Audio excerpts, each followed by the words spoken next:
حضرت مولانا احمد علی لاہوری رحمہ اپنے درس میں ایک عجیب بات فرماتے تھے کہ میں ایک دفعہ بازار میں گیا، ایک مجذوب باخدا سے میری ملاقات ہوئی، میں قریب ہوا، سلام کیا، انہوں نے مجھ سے پوچھا احمد علی انسان کہاں بستے ہیں؟ میں نے بازار میں کھڑے لوگوں کی طرف اشارہ کیا اور کہا حضرت یہ سب انسان ہی تو ہیں۔ میری بات سن کر انہوں نے لوگوں پر ایک عجیب سی نظر ڈالی اور کہا اچھا یہ سب انسان ہیں؟ ان کی توجہ کا اثر مجھ پر ایسا ہوا کہ میں نے دیکھا تو مجھے بازار میں کتے، بلے، خنزیر چلتے ہوئے نظر آئے۔ جب میری یہ کیفیت ختم ہوئی تو میں نے دیکھا وہ بزرگ جا چکے تھے۔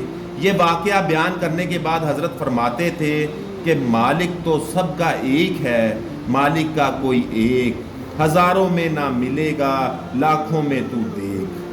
کوئی قسمت والا ہوتا ہے، کوئی بخت والا ہوتا ہے جو سر کے بالوں سے لے کر پاؤں کے ناخنوں تک اپنے آپ کو اللہ کے حوالے کر دیا کرتا ہے۔ جو اللہ رب العزت کا بن جاتا ہے پھر اللہ اس کے ہو جایا کرتے ہیں۔ ایسے کاملین کے واقعات سننے کے لیے ہمارے چینل کو لازمی لائک کریں اور سبسکرائب کریں۔